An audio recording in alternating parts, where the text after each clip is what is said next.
vamos dar início ao nosso segundo bloco do evento. Por gentileza, ocupem seus lugares. Bom, informo que o cafezinho continuará sendo servido durante toda a tarde e que também haverá um coffee, porém, nós manteremos toda a programação sem interrupção agora à tarde, por conta do nosso tempo apertado. Outra coisa muito importante também é que teremos uma celebração ao final da noite, vai ter vinho, Eduardo disse que vai ter bebidas, vai ter música, vai ter banda ao vivo, vai ser bem bacana, um momento para vocês compartilharem, fazerem networking, se divertirem depois de um dia tão produtivo.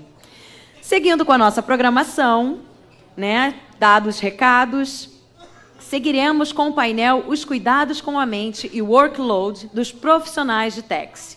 Um dos pilares do Fórum Carioca é trazer temas que abordem também a gestão e liderança de pessoas e equipes. Assim, teremos agora uma palestra muito especial com Daniel Mascarenhas, que é gerente tributário na Ale Combustíveis e vai trazer reflexões sobre os cuidados da mente e os desafios emocionais do tributarista. Bem-vindo, Daniel. Cadê? Você já pegou o PT, o passador? Por gentileza, o passador. É tudo seu. Deixa eu só reativar ele, porque ele fica... É aqui, né? Isso, aí passa e aqui volta. Opa. Acho que... peraí, vamos ver ali. Boa tarde, turma. Tudo bem? Pô, obrigado. Aí, Janine. Obrigado. Vamos lá, turma. Fiquei com a responsabilidade de tratar de um tema extremamente importante nos nossos dias atuais. Uma pena que seja pós-almoço, né? Vamos ver se a gente consegue animar a turma. Não vou fazer vocês levantarem, esticar, fazer um polichinelo, nem nada nesse sentido, tá? Antes de mais nada, eu queria agradecer ao Eduardo. Obrigado pela oportunidade de estar aqui. É uma honra. Primeira vez que eu estou aqui no Rio de Janeiro, palestrando sobre esse tema. Estou muito feliz, é muito bom estar aqui no Rio de Janeiro. Obrigado pela oportunidade de, ainda que um espaço pequeno, a gente tratar sobre esse tema tão importante num fórum tão especial. Eu sou tributarista há 20 anos, trabalho com TECS, mas eu costumo dizer que eu prefiro falar mais sobre saúde emocional do que sobre tributos. Quero pedir a ajuda de vocês e fazer uma pergunta. Como vocês acreditam que o mundo nos vê? Como vocês acreditam que o mundo vê o Brasil? Alguém pode me ajudar? O Brasil é o país do... Vamos, eu quero ajuda mesmo. Futebol, samba, futuro, do jeitinho. É verdade, turma. Talvez essa figura represente o que é o Brasil, ou pelo menos como os demais povos veem o Brasil. O Brasil é o país das pessoas felizes, talvez, das pessoas alegres, contentes, a que recebem muito bem o estrangeiro. Somos sim conhecidos como o país do futebol, afinal de contas, somos o país com o maior número de estrelas no peito. Somos conhecidos como o país do carnaval. Temos várias referências. Talvez estamos no Fórum Tributário, o país com a maior carga tributária do mundo. Mas a verdade é que nós estamos diante de um dado que talvez não seja tão legal assim. O Brasil é o país dos ansiosos. Nós somos o país mais ansioso do mundo. Recentemente recebemos este prêmio. Talvez estamos entre o terceiro ou quarto país com o maior número de pessoas em depressão. Estamos vivendo num mundo cada vez mais acelerado. Vivemos em um mundo cada vez mais conectado. Vivemos, inclusive, uma síndrome que eu costumo dizer da síndrome do tempo livre ocupado. Você vai ao banheiro e leva o celular. Você desce para tomar um cafezinho, supondo que está fazendo uma pausa com o celular. Você está almoçando, mexendo no celular. Você chega em casa à noite e provavelmente não se desconecta. Eu arrisco a dizer que talvez alguns de vocês nem desligam o seu computador. Ctrl, Alt, Del e fecha a tela. E só hiberna o computador. Até o momento em que você está tentando aprovar um pagamento, entrando no sistema, de repente o computador começou a ficar devagar, você liga no helpdesk, fala com o pessoal do TI, reclama que o teu computador não está funcionando direito e ele simplesmente te dá uma única dica: desliga e liga. E vamos ver o que acontece. E a impressão que dá é que realmente nós estamos vivendo neste mundo em que nós não nos desconectamos. Até o momento em que, quem sabe, o seu computador vai dar a tela azul. Precisamos quebrar um paradigma de que a saúde emocional, a saúde mental ou os transtornos emocionais não estão presentes no nosso dia a dia. Eles estão aí. Eles fazem parte do nosso dia a dia. Cada vez mais influenciadores, pessoas famosas, dão o seu relato de terem sofrido algum transtorno emocional. Talvez você tenha na sua casa algum parente, algum irmão, alguém que esteja passando ou já passou por algum transtorno emocional. Eu acho que eu vou além. Pergunta para a pessoa do seu lado se ela conhece alguém que sofre ou já sofreu por algum transtorno emocional. Pergunta, por gentileza. Acho que sim. Legal, acho que sim. Estamos conscientes, ao menos, de que conhecemos pessoas. Olha, deixa eu fazer uma provocação para vocês. Se uma pessoa que tem transtorno emocional não pode se afastar do trabalho, vocês terão que concordar comigo que um jogador de futebol com uma lesão de LSA no joelho também não pode se afastar dos gramados. É chegada a hora em que nós precisamos deixar de tratar este tema como mimimi e tratar o tema como um problema real, como uma epidemia. Porque o Brasil hoje é o segundo país com o maior número de diagnósticos de burnout do mundo. Nós estamos doentes. 40% dos brasileiros sofrem de burnout e, pasmem, mais da metade não identificados. Talvez você esteja sentindo alguns sinais, talvez o teu corpo esteja te dando sinais, mas você não sabe identificar o que você está sofrendo. E talvez você já esteja diante de um transtorno de burnout, mas que não tem o diagnóstico.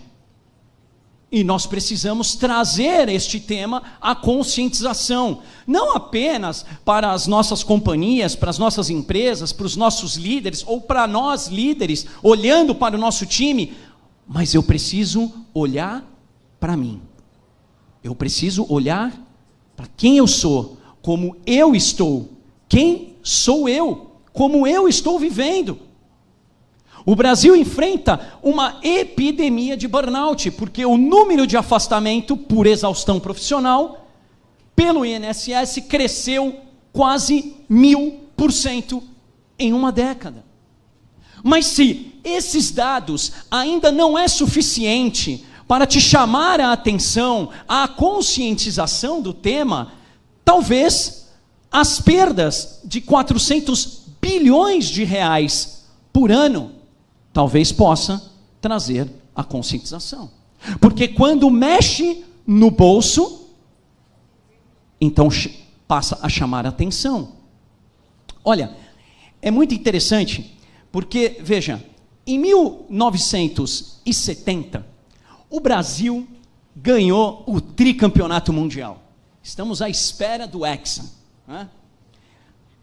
Mas neste mesmo ano, em 1970, o Brasil também ganhou o prêmio do país com o maior número de acidentes de trabalho, segundo a própria Organização Internacional do Trabalho. Já somos campeão em país mais ansioso. Falta a sexta estrela, quem sabe? Mas esse dado, ele, na época, trouxe perdas econômicas significativas, com perdas de vidas e perdas econômicas. A partir desse momento, começou-se a estudar e a implementar no país o que nós chamamos de EPIs, equipamentos de proteção individual, botas, óculos, protetores auriculares, capacete, botas, luvas, e a partir deste momento, então, o Brasil consegue transformar estes dados e sair desta liderança. E a pergunta que eu quero fazer a vocês nesta tarde é: será que chegamos no momento que precisamos falar sobre os EPIs da segurança emocional, da saúde mental? Porque fato é que nós conseguimos diagnosticar, temos números e dados que já mostram e representam quanto elevou o número de afastamento de pessoas do ambiente de trabalho. Mas nós precisamos tratar a causa, nós precisamos tratar a prevenção. Como você, como eu, estamos nos preparando emocionalmente para enfrentar, talvez, o momento de transição mais crítico da nossa carreira, que são os 8, 9 anos de reforma tributária? Como eu estou preparado emocionalmente para lidar com 2 sistemas tributários? Será que eu estou bem comigo mesmo? Será que eu preciso buscar equipamentos de proteção individual, emocional? O tema é relevante e nós precisamos dar conta disso, sob pena de ter tela azul, sob pena de entrarmos em colapso emocional. E eu vivi isso e não quero que vocês sofram o mesmo que eu sofri há 3 anos atrás. Veja, eu gosto muito da frase da Isabela Camargo, que foi durante muitos anos apresentadora da Previsão do Tempo da Globo, e que também sofreu um burnout, e ela diz: dor que não sangra, dói em dobro. Deixa eu falar uma coisa para vocês. Talvez você esteja sofrendo por dentro, talvez você já esteja sangrando, talvez você já esteja diante de um cenário em que você está esgotado emocionalmente, que talvez a sua profissão tenha te levado à exaustão, mas porque você não pode parar, porque você tem que continuar. E engraçado, porque lá em São Paulo a Jovem Pan tinha uma musiquinha que falava: não para, não para, tá na hora, não para, não para. Ou seja, nós não paramos, nós não damos conta de que precisamos cuidar de nós, estamos cuidando dos outros, estamos cuidando das empresas, estamos cuidando da família, mas negligenciamos nós mesmos. E em 2022, eu fiz uma transição profissional para uma outra empresa e, curiosamente, eu me deparei com um ambiente extremamente tóxico. Eu tinha uma diretora que me humilhava, literalmente, diante dos meus pares. Nós nos reuníamos, o head de tax, né? Eu junto com a head de controladoria, de contabilidade, de tesouraria, e aquelas reuniões de time, one-on-one, aquelas reuniões mensais, ou melhor, semanais, e as acusações eram diretas, ameaçadoras, do tipo: você ainda não me conheceu, Você ainda não sabe o que eu posso fazer. Se você não buscar esses créditos extemporâneos de PIS e COFINS até setembro, em outubro a gente vai se ver aqui nessa sala. Esse tipo de ameaça, talvez alguns de vocês já tenham vivenciado, mas nem se deram conta, porque talvez cresceram nesse ambiente e já não veem isso mais como algo relevante. Ah, é o dia a dia, ah, é a praia, é assim mesmo, ah, ela é assim. E as ameaças só foram aumentando.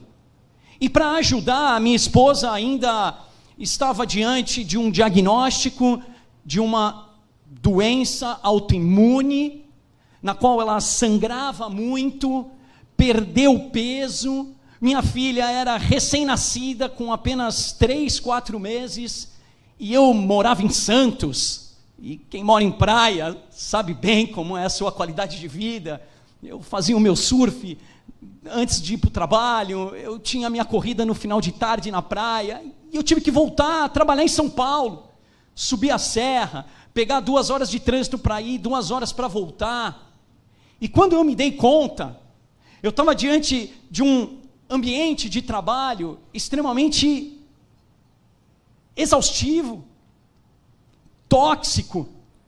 E cá entre nós, turma, vocês ficam muito mais tempo no teu ambiente de trabalho do que na própria casa de vocês. Porque eu saio 6 horas da manhã de casa, eu volto 7 horas da noite, eu fico 1 hora com a minha filha e ela já vai dormir.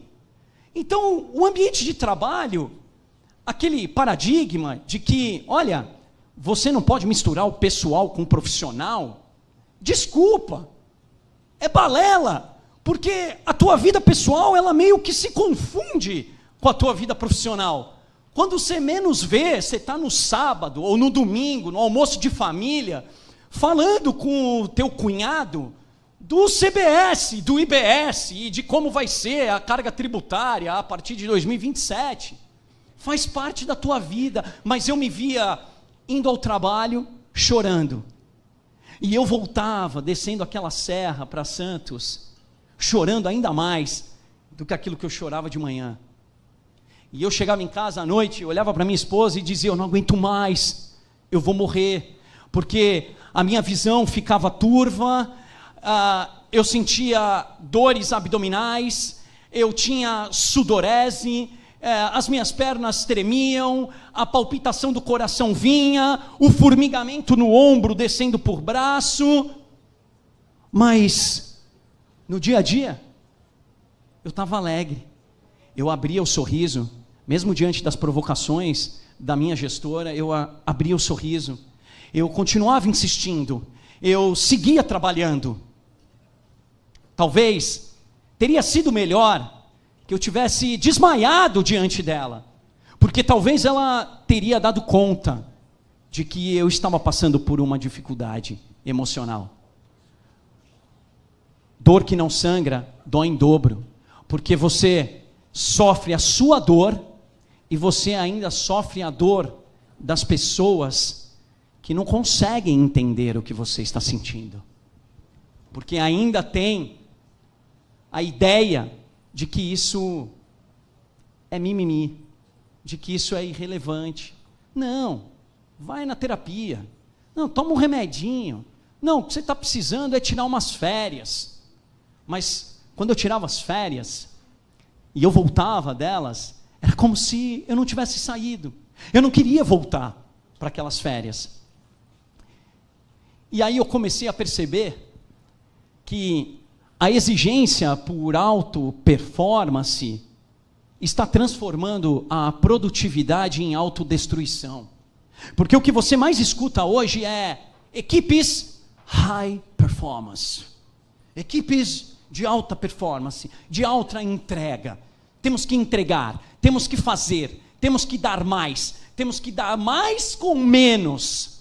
Quem enfrenta todo começo de ano, olha, tem que reduzir o headcount, hein? Tem que cortar a liderança top-down, 10%, tem que reduzir. E comecei a me dar conta de que, da porta para fora, as empresas têm resultados excelentes. Da porta para fora, os profissionais com os quais eu almoçava, jantava ou ia para o happy hour ganhavam 5, 6, 7, 8 salários de bônus. E eu, coitado ali, com um saláriozinho, meu Deus do céu. Mas da porta para dentro, pessoas adoecidas, pessoas doentes, pessoas esgotadas emocionalmente. E eu queria dizer uma coisa para vocês nesta tarde. Preste atenção. Preste atenção. Quem sabe você já não está enfrentando redução da sua realização profissional. Porque em determinado momento da minha carreira, eu perdi o prazer da área tributária. E, turma, vamos lá. Quem trabalha com tributário, ou ama, ou odeia. Não tem o meio termo na nossa área. Ou você se joga de cabeça e você ama o que você faz, ou você odeia o tributário e você vai vender coco na praia. Você não fica no meio termo. Perceba se a tua redução de realização profissional, de entregas, de conquistas, tem reduzido. Porque durante o meu burnout, eu simplesmente perdi o prazer na área tributária. Eu já não tinha mais vontade de entrar nas reuniões, eu delegava para as pessoas da minha equipe, eu às vezes mal respondia e-mail, eu pedia para a minha equipe, responde um e-mail para mim, me manda, eu só copio e colo, porque já não tinha mais prazer de sentar à mesa das discussões. Perceba se você não está exausto emocionalmente, cansado, constantemente, acorda com dor nas pernas, no pé, na panturrilha, acorda sempre cansado, parece que dorme 8 horas, mas não renova as suas forças e as suas energias. E perceba se você não está passando por uma despersonalização mesmo, de se questionar quem você é, se vale a pena continuar no que você está fazendo, se você tem tratado as pessoas ao seu lado com empatia, com cordialidade, com gentileza, ou se você já não está mais nem aí. Você entra naquela reunião e fala assim, puta, lá vem o cara da contabilidade de novo falar dessa contabilização, e você já não tem nem mais vontade de discutir aquilo com aquela pessoa. Eu quero dizer uma coisa para vocês, não esperem dar tela azul, porque em 2022, estava eu, certa manhã, gordo, ainda tinha cabelo, barbudo, jogado no sofá, ligando para minha esposa, e a minha esposa preocupada, você está bem? Você não foi para o trabalho? O que está acontecendo? E eu simplesmente dizia, eu não sei, eu não tenho forças para sair do sofá. Eu simplesmente estou paralisado, eu não consigo levantar. Eu não consigo ligar aquele computador.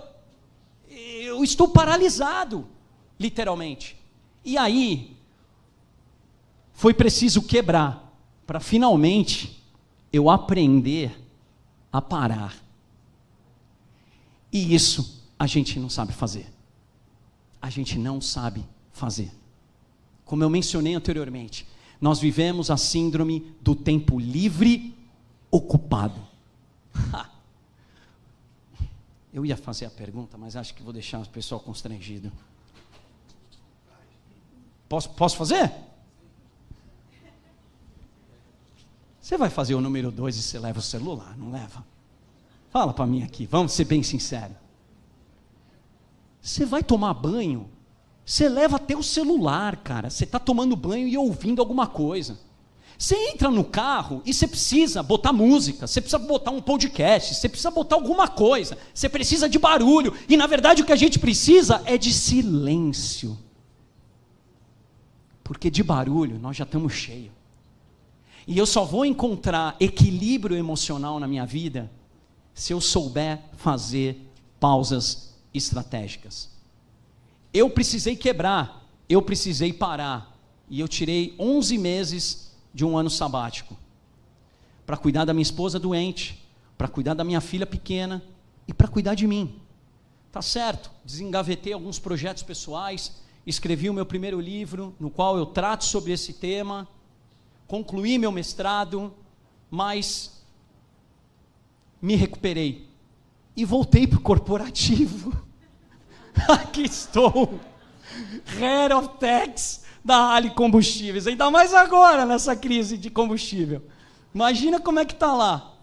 Mas voltei transformado, com uma nova mentalidade, e sabendo que eu preciso fazer pausas estratégicas, entender de uma vez por todas, de que pausas não interrompem a sua produtividade, elas a renovam. Quando você para, você dá espaço para o ócio, você dá espaço para se reconectar com você mesmo, porque às vezes você não sabe nem mais quem você é, porque as coisas estão tão no modo avião, tão no automático, que você já nem sabe mais quem você é, porque as coisas estão indo, e vão embora, e aqueles planos que você tem, vão ficando engavetados, porque você nunca tira ele da gaveta, e os dias estão escorrendo pelas nossas mãos. Turma, queria dar uma dica para vocês. Pare. Aprenda a fazer pausas estratégicas no seu dia. Pode parecer loucura, mas sabe uma coisa que eu faço muito? Eu tenho 2 telefones, o pessoal e o do trabalho. Meu Deus do céu. Eu acho que é bom, porque imagina se eu tivesse o meu Outlook no meu pessoal, ia ficar piscando no final de semana e eu ia ficar maluco.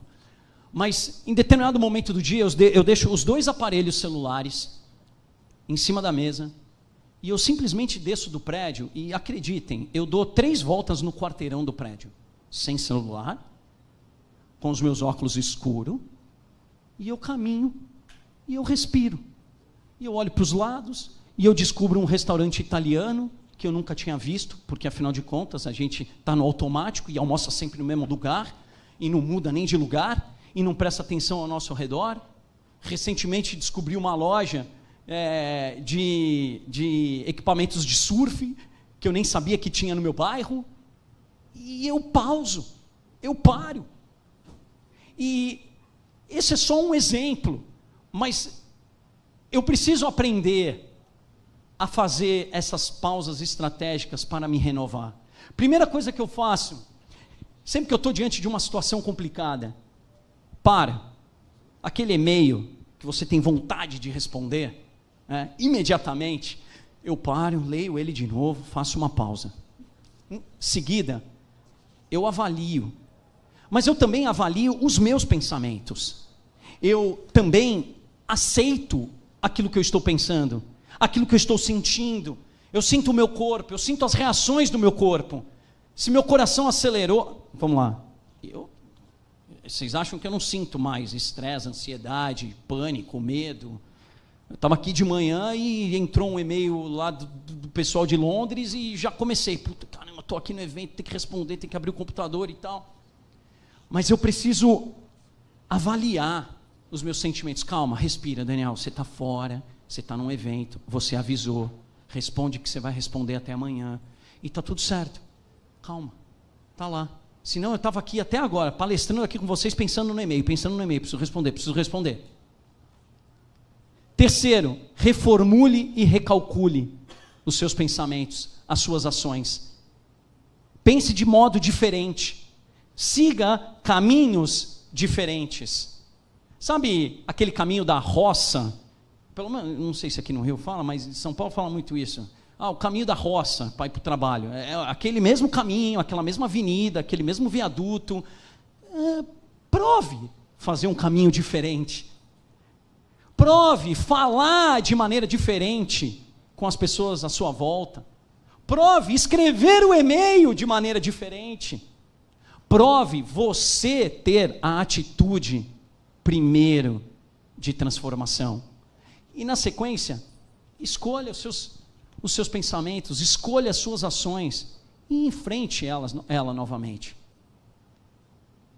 Eu acho que essa metodologia, ela tem me ajudado muito no dia a dia. Pode parecer simples, mas ela tem me ajudado bastante. Uma coisa que eu gosto muito de falar, e peço licença a todos, porque eu sou cristão, Lucas capítulo 5,16 diz que Jesus, porém, muitas vezes se retirava para lugares solitários e orava. O mestre dos mestres, aquele que veio a esse mundo, que operou milagres e maravilhas e morreu por nós, ele mesmo nos ensinou que precisávamos buscar lugares solitários para termos conexão com ele ou com nós mesmos.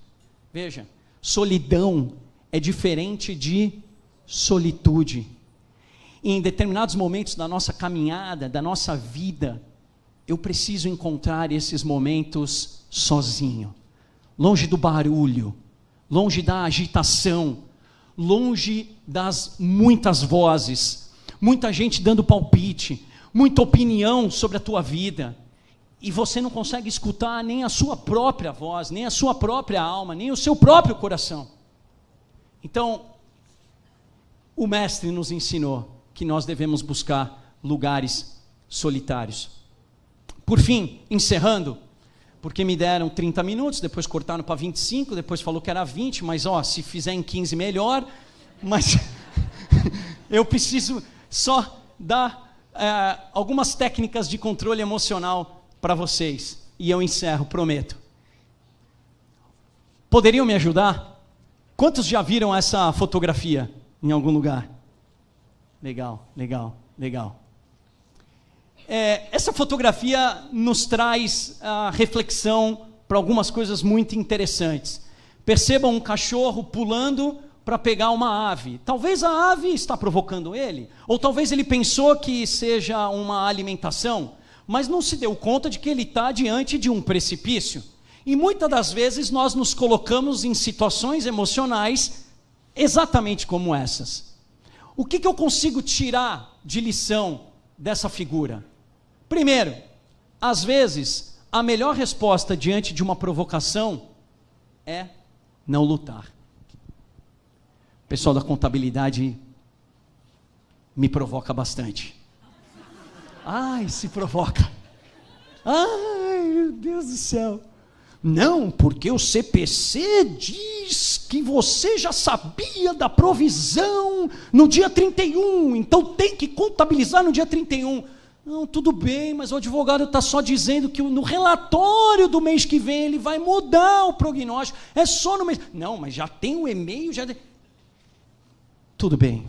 Quer reabrir e fazer a provisão? Então faz. Talvez a melhor resposta é não lutar. Deixa ela te provocando, a ave te provocando. Segundo, nem todas as oportunidades devem ser agarradas. Algumas são armadilhas, porque talvez o cachorro tenha visto uma oportunidade de agarrar esta ave. E muitas das vezes nos colocamos em situação em que nós estamos diante de oportunidades na nossa vida profissional, na nossa carreira. Às vezes é um headhunter que bate na porta. Estava conversando mais cedo com a Janine, aqui minha colega, minha amiga, sobre isso. A gente precisa avaliar, porque talvez algumas oportunidades sejam armadilhas. Quem já trabalhou com chinês ou trabalha? Legal. Sabe o que eu estou falando. 3. Uma pessoa pode se tornar tão determinada a destruir a outra que fica cega e acaba destruindo a si mesmo.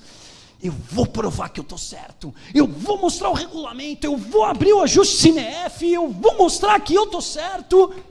Você está lá se autodestruindo, achando que você vai arrepiar, que você vai mostrar que você é bom, que você sabe, e está se autodestruindo. Por fim, uma pessoa impulsiva geralmente deixa a sua emoção ficar à frente da sua cognição ou pensamento ao lidar com outros e consigo mesma. Às vezes, é parar, respirar e não ser tão impulsivo. E às vezes, não falar o que você está sentindo, se vocês me entendem. Com isso, turma, eu encerro essa minha palavra. Queria convidá-los a fazerem parte da minha comunidade chamada UpMind. É uma comunidade voltada exclusivamente para a saúde emocional no ambiente corporativo, mais precisamente para tributaristas. Ali nós discutimos como nos preparar emocionalmente para a reforma tributária, nos reunimos presencialmente, nos reunimos online, trocamos experiências, algumas pessoas dão seus testemunhos de transformação, de como enfrentaram as suas crises emocionais. E às vezes, o que a gente mais precisa, ou melhor dizendo, o que eu só preciso é poder falar, ter alguém para me ouvir. Como é gostoso encontrar com alguém que às vezes sofre a mesma coisa que você sofre, né? Ah, tu tem sudorese? Pô, eu também, às vezes dá um formigamento no rosto. Caramba, quando que acontece isso? Pô, quando eu estou nessa situação. Caramba, o meu é parecido. E assim a gente vai crescendo junto. Então a comunidade tem esse propósito. Fiquem à vontade, podem acessar o site, que você é direcionado diretamente para o grupo do WhatsApp. E por fim, eu comentei que eu escrevi meu primeiro livro, já estou em fase de concluir o segundo. Mas para aqueles que desejarem, eu trouxe aí, Edu, uns 4, 5 exemplares, se alguém quiser me procurar. Eu escrevi o livro Pirei até a página 2. Depois da 2 tem cura. Tá? Se vocês quiserem, também podem encontrar em todas as plataformas digitais. E por fim, deixo a mensagem, fiquem bem, com saúde do bem. Muito obrigado, turma. Um abraço.